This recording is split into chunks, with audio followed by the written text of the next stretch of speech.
Lisa Manara. Mathilde est doctorante en littérature comparée à l'Université Paris-Sorbonne. Elle prépare une thèse sur la poésie lyrique et l'essai moderniste. Et elle nous présente une intervention qui s'appelle Pressing Back Against the Pressure of Reality, la pensée lyrique à l'épreuve de la modernité. Merci, merci Lisa, et merci à Audrey Rébert et Baptiste pour cette organisation, ce colloque très réussi. Je vous remercie. Donc ma communication porte effectivement sur la poésie lyrique et sur la médiation que la modernité impose à ce genre littéraire, tout aussi bien du point de vue de sa définition théorique que des pratiques discursives qui le constituent en tant que tel. Le but de ces journées n'étant pas de savoir, et je cite du programme du colloque, quand commence la modernité artistique, je suppose alors aussi quand commence le modernisme artistique, je vais me limiter dans un premier temps à interroger celui qui, à mon avis, mais pas qu'au mien, est le trait le plus emblématique de la poésie moderniste, c'est-à-dire son caractère autoréflexif, je dirais aussi doublement autoréflexif, dans la mesure où c'est tout aussi bien une réflexion du sujet lyrique sur soi-même que du genre lyrique sur soi-même qui se trouve à être menée. Au seuil du XXe siècle, donc à un moment où la perte de foi, si l'on peut dire, dans l'identité entre la pensée et le langage, qui était à l'origine ou un des piliers de la notion de sujet lyrique et de poésie aussi, cette perte de foi oblige les écrivains à trouver des formations de compromis qui leur permettent de mettre en relief la problématicité de l'expression individuelle sans pour autant renoncer d'emblée à la notion de sujet et à sa place centrale au sein de l'expression lyrique. Je pense que l'essai, qui est une forme assez bâtarde, si je peux dire, se relève la formation de compromis la plus adapte, puisqu'elle interroge les conditions et la valeur de l'expérience, mais laisse le sujet au centre de la réflexion. Dans un deuxième temps, je vais tâcher de dénouer certains aspects de ce lyrisme autoréflexif à travers l'exemple d'un des auteurs à la fois les plus représentatifs, mais aussi les plus élusifs du modernisme, le poète américain Wallace Stevens. Ses critiques sont partagées entre ceux qui tiennent son œuvre pour philosophique et ceux qui, au contraire, le rangent dans la catégorie de l'art pour l'art. Et je me demande si, au lieu de se ressoudre pour l'une ou l'autre de ces deux interprétations, on ne pourrait pas les considérer comme étant les deux faces, les deux visages de l'héritage générique dont les poètes modernistes, contrairement peut-être aux avant-gardes, ne veulent pas tout à fait se débarrasser, et avec lequel, avec cette tradition, continuent à avoir un dialogue. Donc, je vais très brièvement reparcourir pas l'histoire, disons la construction du genre lyrique. C'est des choses qui ont déjà été énormément étudiées par Genette, entre autres, donc je suis contente que tu sois là pour me corriger si je me trompe. Au long d'un processus dont le début date de très loin, mais qui ne dévoile ses conséquences avant la fin du XVIIIe siècle, on serait passé d'une conception prescriptive des genres littéraires à une conception essentialiste. C'est-à-dire que ces catégories auraient cessé d'être conçues à partir de techniques de composition qui leur sont propres et auraient commencé à se disposer dans un ordre progressif qui allait de la forme la plus ancienne à la plus récente, ce qui veut dire de la plus rudimentaire à la plus évolue, mais peut aussi vouloir dire de la plus authentique à la plus corrompue. Je trouve intéressant aussi qu'on puisse les voir dans les deux manières. La poésie lyrique est le genre qui tire le plus de profit de cette nouvelle vision historicisante. Puisque jusque-là, les théoriciens, les traitétistes de la Renaissance n'avaient pas réussi à la faire entrer dans les catégories de la poétique aristotélicienne, sinon au prix d'importantes concessions, notamment à l'égard du concept de mimésis, de représentation, et de celui d'action représentée. À travers une série d'étapes intermédiaires sur lesquelles je n'ai pas le temps de m'attarder, on arriverait enfin, avec les premiers romantiques, à faire coïncider la poésie lyrique avec le récit des états d'âme, des sentiments de son auteur, c'est-à-dire d'un sujet extraordinaire auquel il serait permis d'attendre l'universel par le biais d'un processus d'individuation, donc de autodétermination consciente. On se réfère normalement à ce changement comme au passage du régime représentatif au régime expressiviste de l'art. Et dans le cas de la littérature, ce changement est marqué par un phénomène de recentrage de la notion de poésie en général à celle de poème lyrique. Donc d'un texte relativement court à la première personne qui porte sur une expérience vécue ou ressentie et racontée dans un langage compréhensible mais personnel. Cette définition est celle qu'on peut trouver aussi aujourd'hui si l'on demande dans la rue à quelqu'un qu'est-ce que c'est pour toi un poème. Un tel glissement de sens en faveur de la poésie lyrique irait, cela est l'interprétation que Lukács a donnée de ce grand changement, aurait au détriment de genres épiques et dramatiques. Leur obsolescence progressive ferait shooter les discours qu'elles véhiculaient en dehors du vers, notamment dans le roman ou dans le théâtre bourgeois.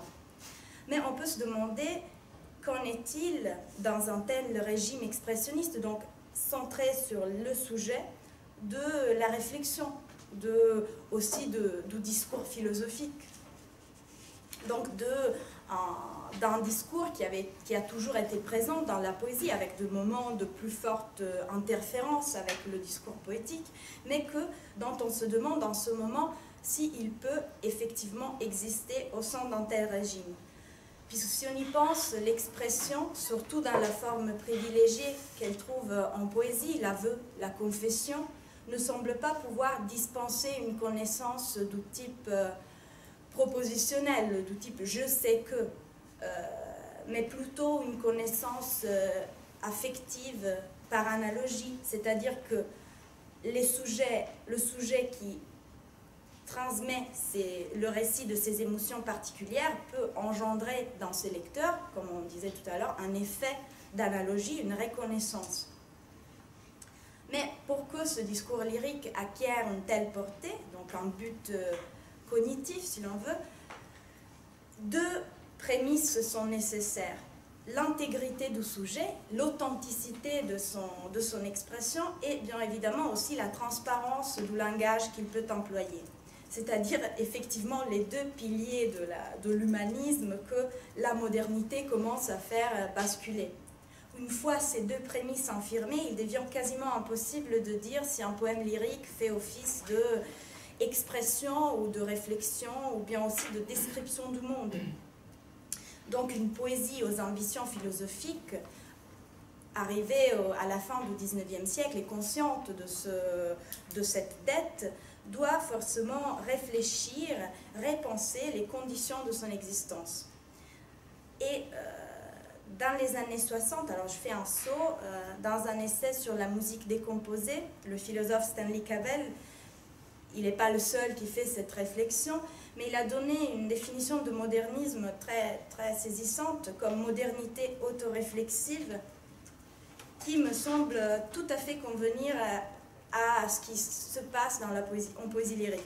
Cavell définit le modernisme comme une situation de conflit qui surgit quand les critères servant à décider si une production culturelle peut être considérée de l'art ou de la philosophie ne sont plus déterminés par l'extérieur, mais sont mis en question et reformulés à l'intérieur de l'œuvre elle-même. Et donc, je me demande s'il n'y aurait pas un moment où le sujet lyrique prend conscience de la tradition de laquelle sa posture et son expression dérivent et s'interroge sur les moyens de cette expression. Une première étape avait déjà été accomplie dans ce parcours d'autoréflexion par les poètes qui se proclamaient anti-romantiques. Donc Edgar Poe, surtout dans la lignée française de sa réception, qui a été par la suite récupérée dans les pays anglophones, je pense à T.S. Eliot notamment, avait déjà essayé de surmonter la difficulté de se décider de la portée cognitive d'un poème et avait choisi de procéder par purification, donc d'évacuer du texte tous les éléments qui pouvaient relier ce poème à une expérience individuelle de l'auteur. Seulement ainsi, pensait Poe, il aurait été possible de faire du poème le lieu de manifestation de la pensée pure, des lois de la pensée qui se seraient dépliées au fil des vers.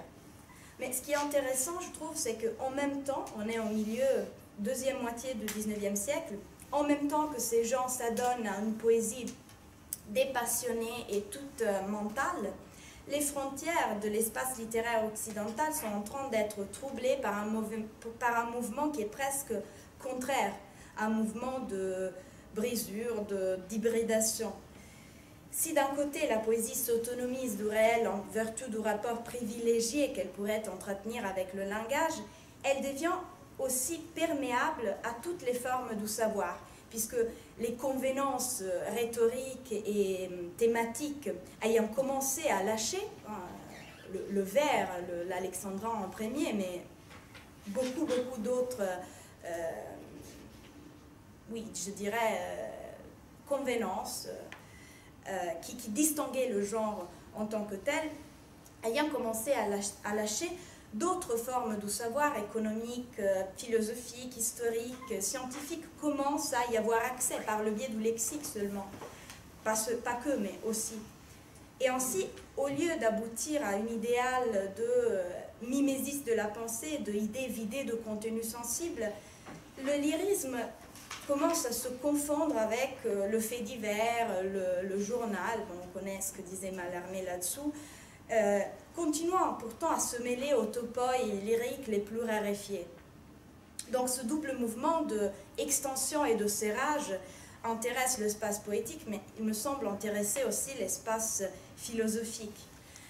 Nietzsche, Bergson, Emerson ne sont que les acteurs majeurs de ce processus de médiation et de divulgation aussi. Si j'interroge, si nous tous on interroge ces penseurs, ce n'est pas seulement parce qu'ils ont fourni aux écrivains les idées matrices du modernisme, mais surtout parce qu'ils ont contribué à nuancer les contrastes entre deux disciplines, entre le style prétendu sobre et argumentatif des philosophes et le style erratique des lettrés. Ce qui veut dire aussi qu'ils ont remis en cause une distinction entre une connaissance objective, scientifique, qui était déjà en train d'être remise en cause par les psychologues empiristes, par exemple, les physiciens aussi, et une connaissance subjective, émotionnelle. Je n'ai pas besoin, je pense, de lire, c'est très connu, avec son attaque au fétichisme de la raison. Nietzsche a fait basculer la critique de la vérité du plan moral au plan rhétorique. Donc si toute représentation du monde à l'aide du langage est faite d'ornements, de subtilité, d'artifice, alors la philosophie et la littérature cessent d'être considérées comme deux domaines entièrement séparés, gouvernés l'un par la vérité et l'autre par la fiction. Et aux philosophes s'imposerait un choix pareil à celui qui s'impose aux lettrés entre purification et médiation. C'est deux catégories assez employées dans le débat sur le modernisme, c'est-à-dire pour le philosophe choisir entre le repli dans un domaine de logique où la vérité d'une proposition ne dépendrait que de sa conformité à la réalité, ne dépendrait pas de sa conformité à la réalité, mais plutôt de son accord avec les autres propositions, ou l'avancée dans le règne des interprétations. Inversement, pour la littérature, si toute œuvre peut être traitée d'œuvre littéraire et toute personne de personnage, les écrivains devraient voir s'élargir leur champ d'action. En effet, ce qui se passe, c'est de nouveau que les plus puristes d'entre eux, tout en prétendant avoir vu la vérité et avoir déceler la vérité du monde, refuseront de pouvoir y accéder par le biais du langage, par un excès, si l'on veut, de conscience, de cohérence, et finiront dans un formalisme qui assez souvent se vide de contenu. Tandis que les auteurs les plus prônes à la médiation se disposent à trouver un moyen de habiter la contradiction d'une littérature et d'une poésie aussi, dont on peut dire qu'elle est partout et nulle part. Et je trouve que, dans ce sens, l'essai, qui est un genre assez insaisissable et qui n'occupe pour l'instant que les lacunes structurales qui sont diverses dans chaque pays. L'essai n'est pas le même en Allemagne, aux États-Unis, en France, en Angleterre, arrive à trouver un moyen de faire le pont entre les deux disciplines. Le fond de scepticisme à l'égard des connaissances de type propositionnel le rapprocherait de la littérature, l'aspiration systématique de la philosophie, et il se présenterait donc plutôt comme une méthode, donc je rejoins ici les réflexions d'hier, comme un exercice plutôt que comme un genre littéraire, comme une vérité codée, puisqu'il problématiserait le rôle du sujet et de son accès au monde sans pour autant lui empêcher de s'exprimer sur le monde, de poursuivre une quête. Et en ce faisant, il pourrait créer une brèche entre deux régimes. De nouveau, j'emprunte à Genette ces deux distinctions, un régime conditionnel, donc un ensemble d'éléments qui tiennent à la perception subjective d'une qualité de l'œuvre, et un régime constitutif, donc l'ensemble de traits traditionnellement liés à un genre du discours ou littéraire. Et dans le cas du roman, cela a été assez étudié. Les romans de Proust, de Musil, de Broch, de Dos Passos ont en commun effectivement le fait d'intégrer des tels éléments essayistiques au récit fictionnel. Mais je trouve que cette assimilation de la posture essayistique peut être retrouvée aussi en poésie. Au XIXe siècle, du fait, comme je disais, que les convenances de ce genre auraient lâché, le poème serait lui aussi devenu le réceptacle de toutes les manifestations du réel, ne serait-ce que les manifestations langagières, et la seule chose qui lui permettait de pouvoir encore ramener tous ces éléments dans une unité simple était la place qui occupait le sujet. Au moment où l'intégrité de ce sujet commence à être remise en question, une telle croyance, c'est-à-dire une croyance dans le fait que le poème puisse fournir une connaissance unitaire, ne paraît plus possible. Jusque-là, la profession de foi requise au lecteur des poèmes lyriques ne consistait pas dans le fait de croire à l'existence des objets dont on parlait, mais plutôt dans l'existence du sujet, dans la vérité de son expérience. Et alors cette vocation essayistique a trouvé le moyen de s'insérer dans le discours lyrique à travers notamment les poètes qui ont joué un rôle intermédiaire de critique et de pratiquants de la poésie. Je pense notamment à T.S. Eliot et à Valéry, qui sont considérés disciples de cette lignée puriste de Poe, de Mallarmé, et donc qui ont revendiqué la substitution du moi affectif des romantiques à un moi plutôt intellectuel qui apparaît toujours dans une forme différée, par exemple dans un objet qui l'évoquait sans le faire apparaître. C'est la théorie eliotienne du corrélatif objectif, mais aussi en tant qu'allégorie d'un personnage mental. Je pense à la Jeanne Parc et à d'autres monologues de Valéry.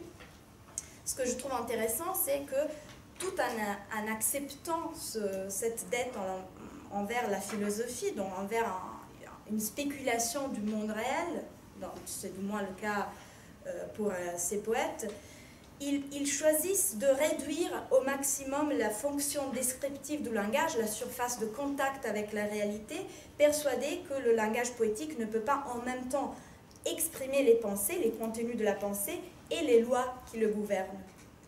Donc avec leur lyrisme de l'intellect, ils contribuent à l'interprétation du modernisme comme d'un courant autoréflexif, mais presque seulement autoréflexif.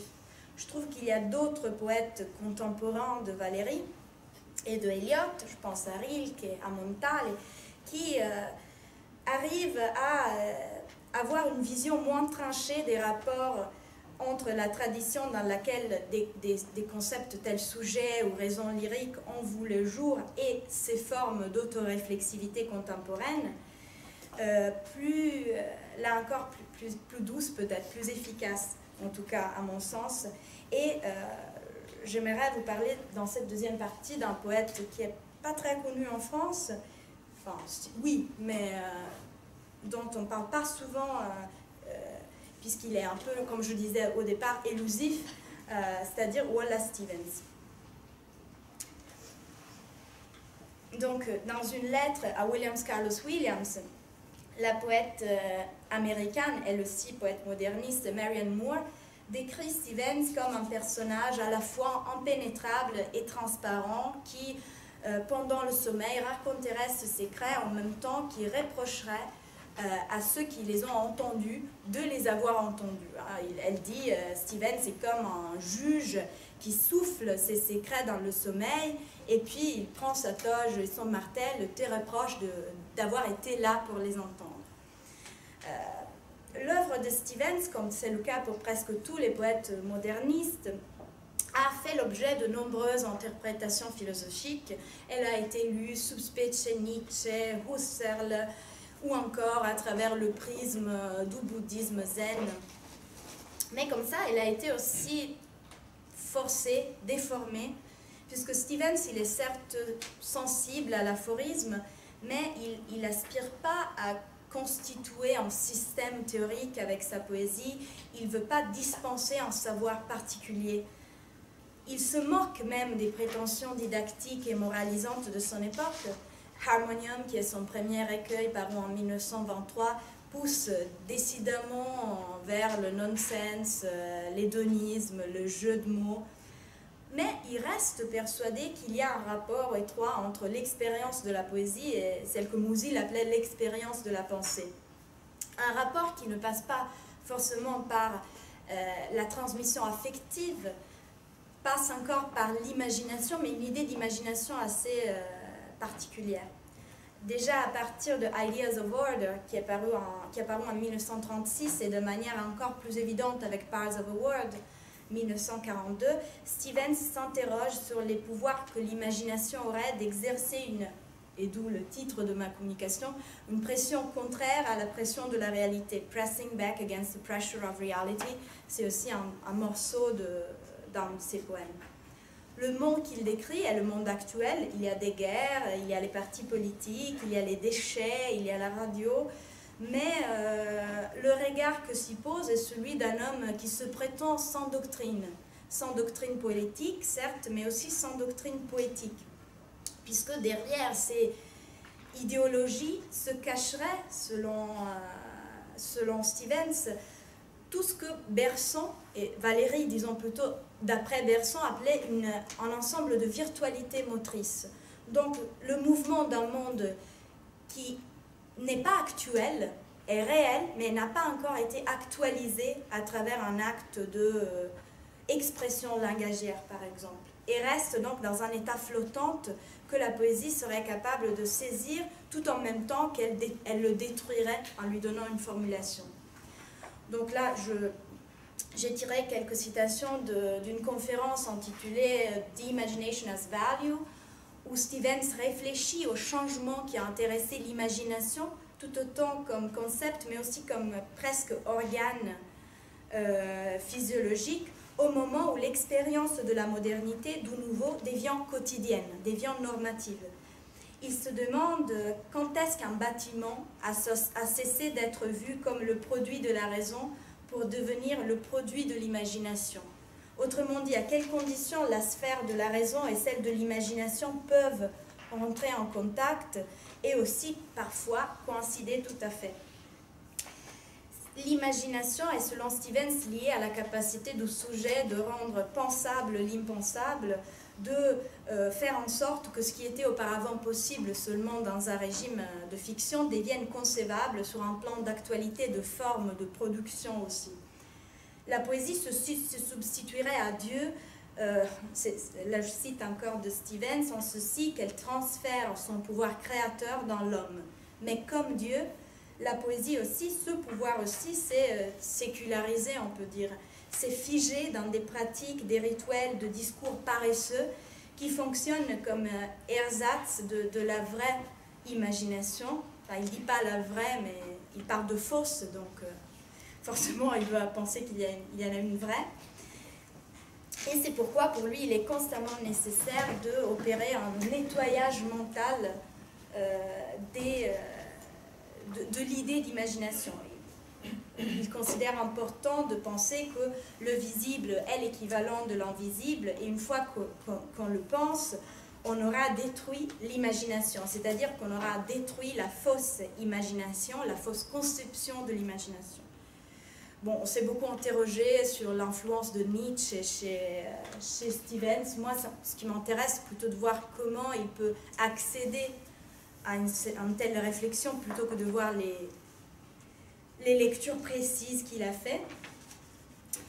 En tout cas, dans ses poèmes, c'est la nature, donc le topos romantique par excellence, qui joue ce rôle de médiation, puisqu'elle met le sujet au centre de l'expérience, mais lui permet, au lieu que de représenter, de présenter un ensemble de phénomènes, le changement de saison ou du climat, qui ne figurent pas en tant que, comment dire, métaphore de sentiments individuels comme ça pouvait être le cas chez les romantiques ou comme données sensibles de la conscience, mais plutôt comme la métaphore du processus cognitif lui-même. Et on comprend de lors que la récurrence du motif de l'extension du moi, de l'œil innocent aussi qu'on retrouve chez Stevens, a ici une valeur très différente de celle qu'elle peut prendre chez Eliot ou Valéry, puisque ce qui lui intéresse ne me semble pas être d'affirmer qu'il y a une chose en soi derrière le langage et que la parole poétique pourrait en quelque sorte le dévoiler.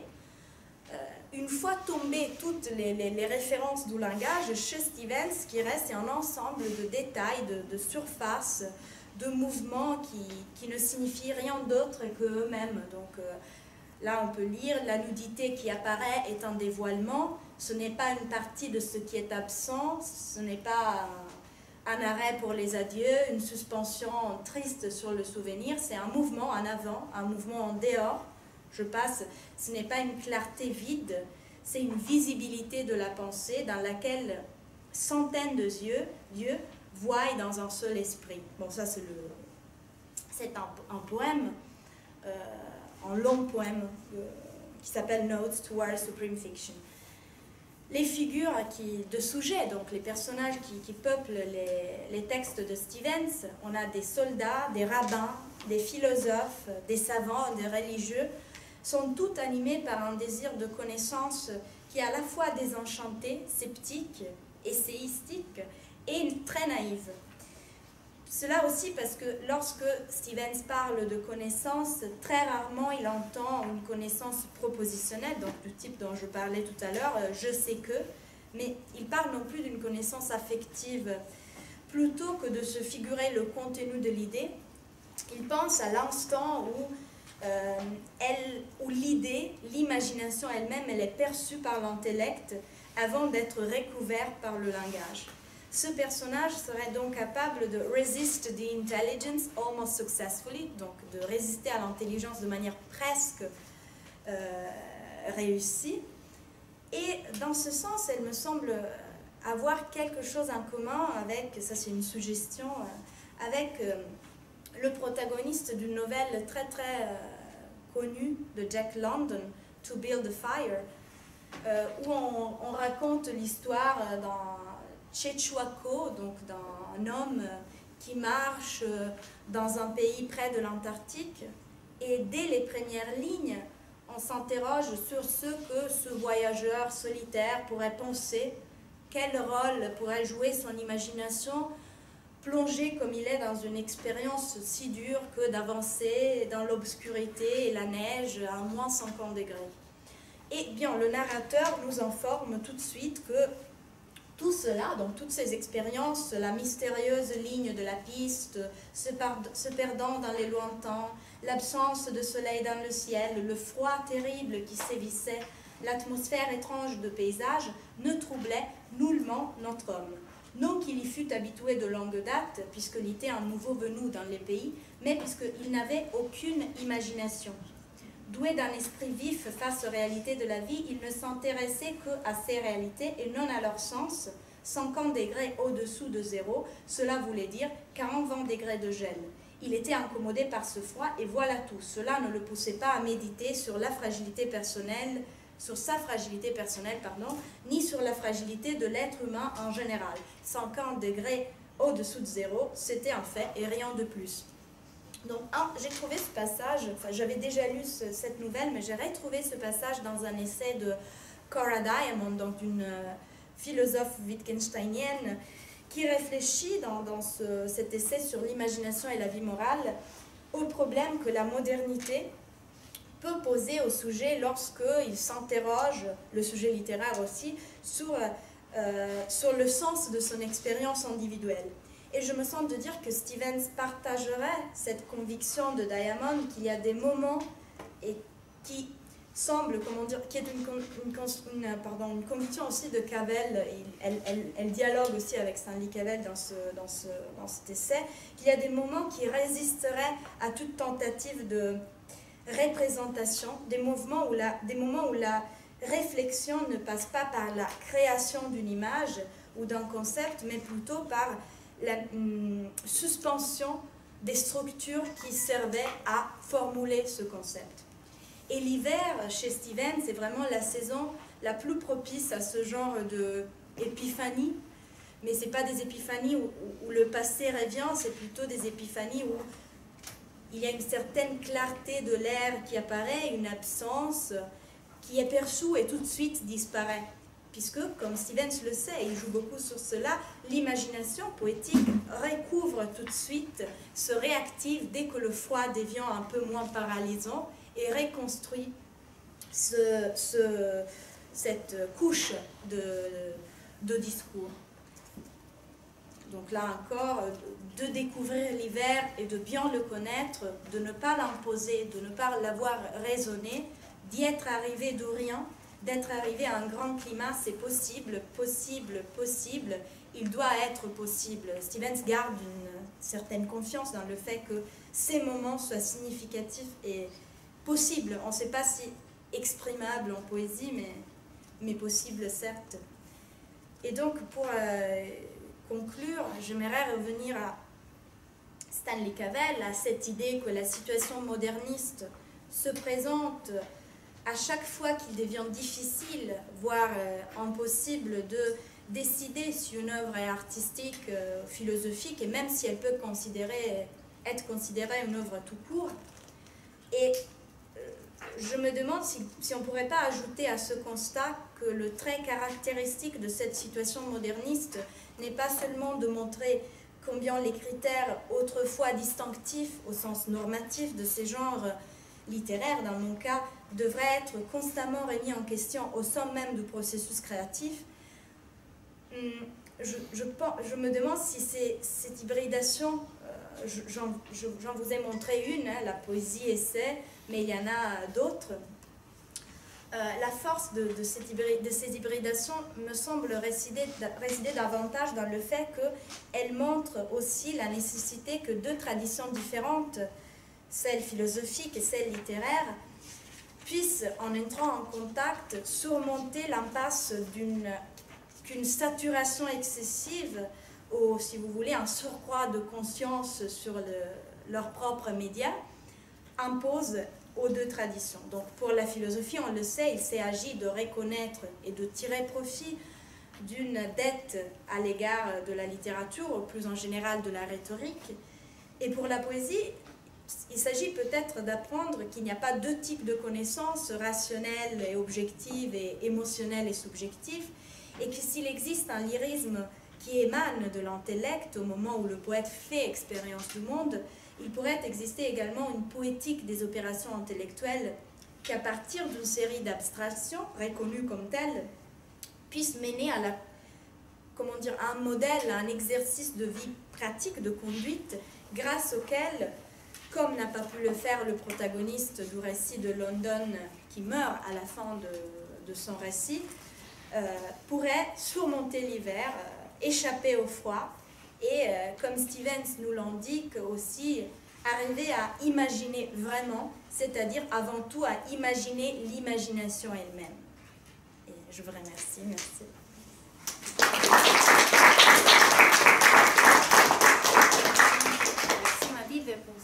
très dense intervention. J'aurais une centaine de choses à dire. Mais tout d'abord, est-ce qu'il y a des questions publiques? Quelqu'un? Ouais. Oui, je voulais rebondir sur l'usage que vous avez fait de Cavell, qui était très intéressant. Et en particulier, je me demandais ce que vous pensiez de la chose suivante. Il y a des passages où Cavell expliquant ce qu'est le modernisme, il renvoie aussi, comme le fait Michael Fried à la même époque, à la question de la théâtralité et de ce qu'il appelle l'audience, enfin, le dictat, la réception. Donc avec l'idée que le modernisme est une certaine entreprise pour défaire ou vaincre, pour remonter la présence de l'auditoire, etc. Et il me semble que là, il y a peut-être un rapport aussi privilégié à la poésie lyrique, avec ce qui est un passage de Northrop Frye que Cavell cite, une caractérisation de la poésie lyrique comme le fait de tourner le dos au public. Et je pense que ça a marqué Cavell. Et que c'est une façon d'essayer de comprendre la difficulté aussi à comprendre la poésie moderniste, pourquoi est-ce qu'elle est souvent opaque, etc. Donc voilà, je me demandais si ça pourrait consonner avec des choses que vous avez dites sur Wallace Stevens, cette question de la... En tout cas, qu'est-ce que vous pensez de cette question du rapport à la réception? Est-ce que les auteurs dont vous avez parlé s'inscriraient aussi dans cette mouvance?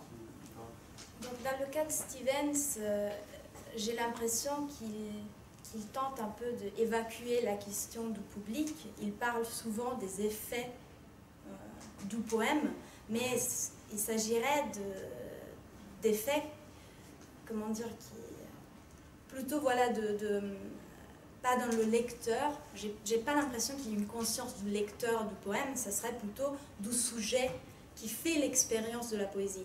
Alors là aussi, c'est difficile de dire s'il pensait que tous ces lecteurs auraient pu accéder à cette expérience. C'est le même cas, je trouve, peut-être d'une manière encore plus évidente chez T.S. Eliot.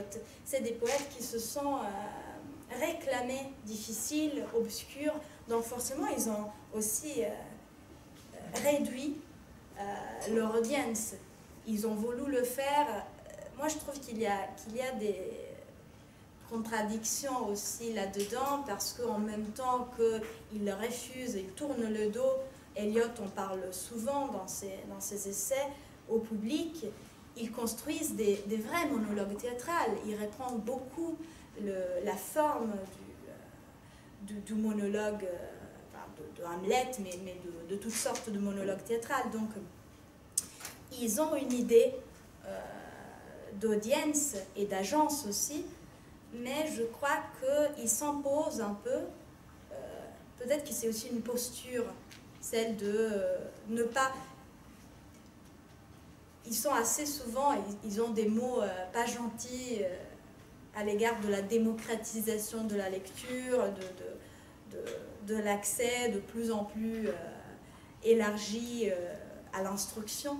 Donc j'ai l'impression qu'ils gardent un peu une posture presque réactionnaire dans ce sens, mais qu'en même temps ils sont intéressés aux effets, au sens abstrait du poème. Donc c'est vrai que je ne suis pas encore à la fin de ma rédaction, de ma thèse, mais je vais sûrement me pencher davantage sur la position du lecteur tant qu'elle est conçue par mes auteurs. Chez Stevens, ce n'est pas formulé. Le lecteur coïncide toujours avec le sujet de l'expérience de la pensée. Ce n'est pas évident que ce soit le cas, mais merci d'avoir pointé cet aspect. Merci. Si je peux ajouter une petite suggestion. Lorsque de ton intervention, je pensais à la figure, la véritable figure ambiguë de cette tradition qui est Sévallois, qui on peut dire qui incarne les deux, puisque par exemple je pensais à cet essai qui s'appelle Poésie, pensée abstraite. C'est le texte d'une conférence qu'il avait donnée en Angleterre en 1939, et là structure une véritable dualité de sphères, et la sphère poétique, le monde poétique, le langage poétique en tant que langage en soi, qui s'accomplit tout en abolissant la fonction de transfert de communication. Donc la poésie ne doit pas communiquer. Et comment dire, ce sont des sphères qui ne se touchent pas. Donc la poésie peut tranquillement tourner le dos, on peut dire comme ça, au public. Et il y a dans le discours sur l'esthétique, il y a ces deux sphères. Il dit la sphère poétique, c'est-à-dire la production, toute la sphère aussi corporelle du poète, et tout le monde qui va là-dedans, et détaché d'une façon très stricte par rapport à ce qu'il va recevoir, et peut-être créer ou recréer le public. Donc il n'y a pas de communication entre ce monde qui ne se touche pas chez Valéry. Mais par contre, je crois, dans sa pratique effective d'écriture, il aime tout ça, tout le temps, et tout en produisant des types de textes qui ne sont pas cassables. C'est curieux. Ce sont des puristes, on peut dire comme ça, qui à la fois jouent avec les mêmes catégories qu'ils construisent. C'est vrai, moi je m'intéresse particulièrement à Valéry, parce que comme tu dis, j'ai l'impression que sa posture publique, jusqu'à un moment, en tout cas, reste très... la poésie pour lui, c'est qu'une chose très précise, très détachée de toutes sortes de réflexions conceptuelles, du moins, mais en même temps, Valéry a... Je disais ça hier soir au dîner, ces références, au fond, Valéry adore Rimbaud, adore les poèmes en prose, voudrait énormément, j'ai l'impression, écrire des poèmes en prose, et il ne le fait pas, à mon avis aussi parce qu'il a une vision du champ littéraire de l'époque comme divisé en des cages assez précises, de telle manière à ce qu'il lui est impossible de publiquement s'exprimer de manière hybride ou intermédiaire. Après, au fil des années, il arrive à imposer sa figure, intellectuellement, politiquement aussi, et là, il se permet, il commence à publier des morceaux de ses cahiers, il gagne une liberté, une visibilité telle qu'il modifie quelque part aussi le champ dans lequel il produit. Et aussi ses considérations sur la poésie changent. On a l'impression que quand on rentre dans Valéry, on devrait trouver des règles précises, un système, mais en fait, c'est pas du tout cohérent, ça s'évolue, et je trouve très intéressant qu'il soit tiraillé entre ces deux tentations très, très diverses. Mais merci. C'est une source majeure de Genette. Et lorsque tu parlais, je pense aussi... on a toujours appris à penser la pensée lyrique, la poésie lyrique, comme l'expression du soi, de l'écrivain. Mais Genette, dans l'introduction à l'architecte, il a montré très bien avec cette petite archéologie de la poésie lyrique, dans le cadre des genres classés, donc institutionnels. C'était le romantisme qui a posé cette question à la question des genres. Il parle même d'une imposture qui aurait mené à ce glissement. C'est vrai, oui, et je trouvais ça très intéressant lorsque j'ai entamé cette thèse, de justement aller retrouver cette construction qui se lie à beaucoup d'autres facteurs. Charles Taylor, dans The Sources of the Self, réfléchit aussi beaucoup sur les constructions du soi avec la littérature comme à la fois source et produit de ces constructions. Est-ce qu'on je m'en vais s'arrêter? Ah oui, super.